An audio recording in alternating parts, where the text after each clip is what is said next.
amin'ny fifaliana mandrakariva ry havana malala no azontsika miona toy izao mifankahita tava toy izao malona ny ten'andriamanitra sy mofinaina zomeny antsika amin'nytenity indray ho aminareo ne ny fahasoavana sy famindram-po ary ny fiadanana avy amin'andriamanitra raintsika sy Kristy Jesosy tompontsika ary ny fitariany fanamasina. Amen. Alarobia 20 Martsa 2024 ivanjinantsika lohateny hoe manorina mifanekeny ny tompo. Andeha ry avy nidera sy ankalazan'andriamanitra isika. Andriamanitra no iderako ny teny, Jehovah no iderako ny teny. Andriamanitra no itokiko ka tsy mba tahotra. Inona nataony olona amiko? Ivady taminao Andriamanitra dia nanatra fanampisaorana ho anao. Fa efa nanafaka ny fanahiko tamin'ny fahafatesana ianao. Eny, nanafaka ny tongotra ianao mba tsy ho solafaka. Andianako eo anatrehan'Andriamanitra amin'ny fahazavany velona. Amen.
Andeha hivavaka isika. Andriamanitra mpanorina fanekeny ianao satria Andriamanitra te hamonjy izao tontolo izao. Midera sy mankalaza amin'ny voninahitra narinao masina izay tompony izany fitiavana tsy takatry ny saina izany. Kanefa dia azony matsiaro tena koa natrehanao fa tsy tanteraka izay. Masina loatra mantsy ianao. Koa manatonao mpanatreteny izay, mamindra fo amin'ny ary mamela ny elokay. No niavitra nentin'i Jesosy Kristy teo amin'ny hazo fijaliana. Tompo, hamakisehan'ny mofinaina izay, dia tarihan'ny fananao masina mba mantarana ny sitraponao. Aoka hitombo ny fononay ilay masina. Aminaran'i Jesosy Kristy tompo sy mamonjy anay no vanay izany vavaka izany. Amen. Ny ofinainao antsika amin'ity ity ry havana malala dia hitanao amin'ny filazantsara araka ny Jaona toko 7 ny 9:20 hatramin'ny 1:20. Mivaky toy izao aminaran'i Jesosy. Fa toy izao ny tiavan'Andriamanitra izao tontolo izao, nomeny ny zanalahy tokana mba tsy ho vezatra mino azy fa hanafiana mandrakizay. Fa Andriamanitra tsy naniraka ny zanany amin'izao tontolo izao hanameloko izao tontolo izao, fa mba hamonjeny izao tontolo izao. Izay mino azy dia tsy elohany, fa izay tsy mino kosa dia efa voaheloka rahateo, satria tsy niny anaran'ny zanakalahy tokan'Andriamanitra izy. Ary izao ny fanamelohana mba tonga amin'izao tontolo izao ny mazava, nefa leo ny olona ny maizina toy izay ny mazava, satria ratsy ny asany. Fa izay rehetra manao ratsy dia mankala ny mazava, sady tsy manatona ny mazava, fa andreo hita miharihary ny asany. Fa izay manao ny marina kosa dia manatona ny mazava, mba haseho ny asany fatao amin'Andriamanitra izany. Amen. Ray masino, manamasinana ny fahamarinana hiteninao ny fahamarinana. Amen. Ravana malala ho aminao mandrakariva ny fiadana avy amin'i Jesosy Kristy ilay tomsomonjy atsika.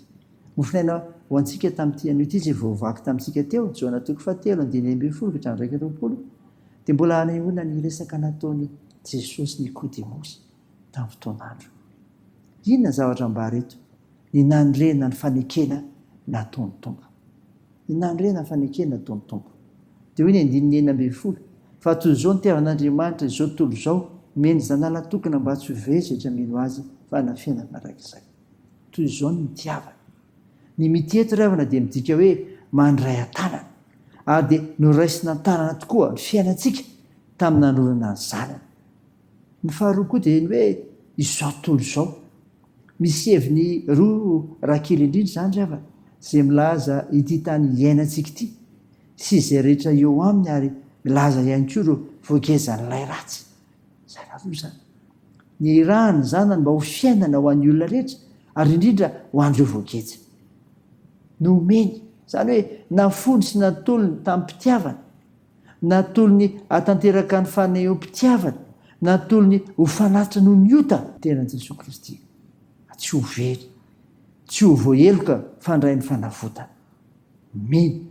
Ireo mahazo antoka fa Jesosy Kristy zanak'Andriamanitra no any mpamonjy ka manolo-tena sy feno fankatoavana ary feno fatokena.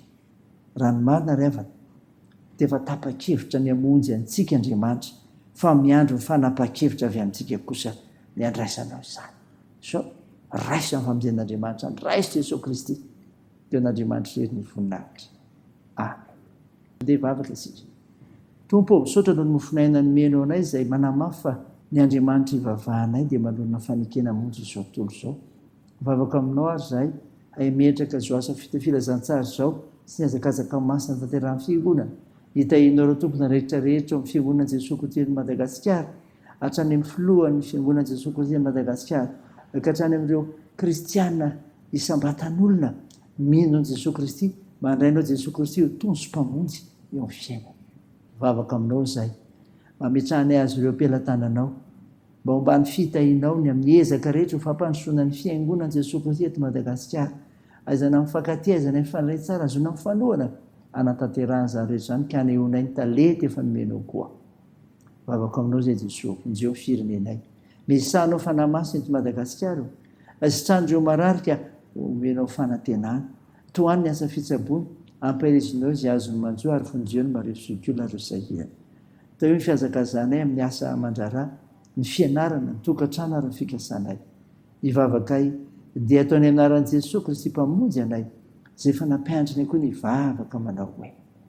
Rahanay eo izay ny an-danitra, ho masinina anie ny anaranao, ho tonga anie ny fanjakanao, atao anie ny sitraponao ety an-tany ho tahaka ny an-danitra.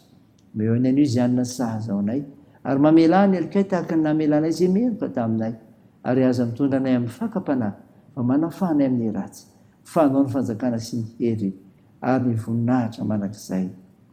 Amen. Hotanteraka aminao ny itsodrana totra anaran'i Jesosy Kristy mpamonjy anao. Andriamanitra ny fiadanana izay nitondra an'i Jesosy tompontsika mpiandro lehibe, hiala amin'ny maty, mitondra ny fanekeny manakizay. Izy anie tanteraka anao amin'ny tsara rehetra no sitrapony, ka hiaso anatinareo izay akasitrahany eo masina, amin'ny alalan'i Jesosy Kristy mpamonjy antsika. Amen. Teo n'Andriamanitra rery ny voninahitra, amin'ny anaran'ny Ray sy ny Zanaka ary ny Fanahy Masina. Amen.